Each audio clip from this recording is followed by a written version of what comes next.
সন্তানের কোন আমলে মৃত মা বাবা গুনাহ মাফ হয়? খুব সুন্দর এবং প্রয়োজনীয় একটি প্রশ্ন। মাশাআল্লাহ। সন্তানের কোন কোন আমলে মা বাবার উপকার হয়? এর উত্তর হলো যে সাধারণত বান্দার নিজের আমল তার নিজের উপকার হয়।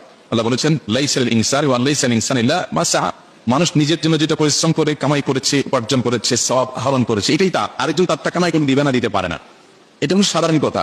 কিন্তু মা বাবার ক্ষেত্রে সন্তানের কিছু কিছু আমলের প্রভাব মা বাবার মৃত্যুর পরও তাদের উপর পড়ে। তার ভিতরে প্রধানতম আমলগুলো সন্তান নিজে যদি ভালো কাজ করে এবং পাশাপাশি বাবা মার জন্য দোয়া করে, এইটা বাবা মার জন্য অনেক বেশি উপকার হয়।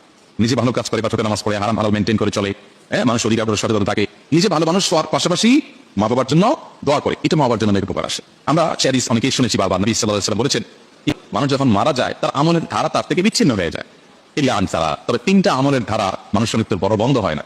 এর ভিতরে একটা হলো এই ওয়ালাদুন সালিহ ইয়াদউ লা, যদি কোনো নেক সন্তান থাকে যে নিজে ভালো মানুষ পাশাপাশি বাবা মার জন্য দোয়া করে, এটা তার জন্য খুব বেশি উপকার হয়। আমরা সাধারণত যেটা করি, মা বাবা মৃত্যুর পর আমরা চাই যে জীবদ্দশায় আমি মাকে বাবাকে স্নেহ করেছি, মমতা দিয়েছি, ভালোবাসা দিয়েছি, খাবার দিয়েছি, আদর আত্মি করেছি, কিন্তু এখন তাদের করতে পারতেছি না। আমরা কিছুটা করতে চাই বাবা মার জন্য, করতে চেয়ে আমরা কি করি, হুজুরদেরকে দিয়ে বা অন্যদেরকে দিয়ে দোয়া করাই। আলহামদুলিল্লাহ, ওনারা দোয়া করলে উপকার আসতে পারে। কিন্তু সবচেয়ে বেশি উপকারের কথা আপনি যদি জানতে চান যে সন্তান এর কোন আমলটা মা বাবার সবচেয়ে বেশি উপকার আসে, তাহলে আমি বলবো যে নিজে যদি নেক আমল যতটুকু পারে করবো, পাশাপাশি দোয়া করলো, এটা মা বাবার জন্য বেশি উপকার আসে।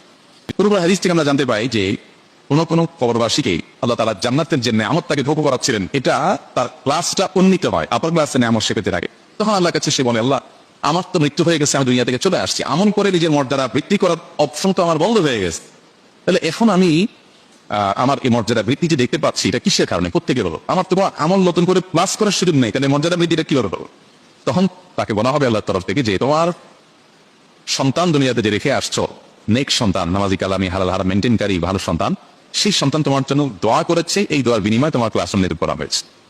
এই জন্য মা বাবার জন্য সন্তানের যে আমলটা সবচেয়ে বেশি উপকার করে তা হলো সন্তান নিজে ভালো মানুষ হবে, পাশাপাশি মা বাবার জন্য দোয়া করবে। আর দ্বিতীয়ত মা বাবার হয়ে দান সাদাকা করা, গরিব দুঃখীকে দান সাদাকা, এই যে আল্লাহ এটার সবটা আমার মা বাবার জন্য আমি দেয়, তার তরফ থেকে হালাল উপার্জন থেকে দান সাদাকা করবেন। এরকম আরো বিভিন্ন আমল আছে, কিন্তু সবচেয়ে বেশি যদি বলি আমরা, তাহলে এই দুইটা আসে সবকিছুর উপরে, দোয়া করা আর সাদাকা করা। আল্লাহ আমাদের মৃত মা বাবা আত্মীয় স্বজনদের জন্য আমাদের পক্ষ থেকে যে করণীয় আছে সেগুলো করার তৌফিক দান।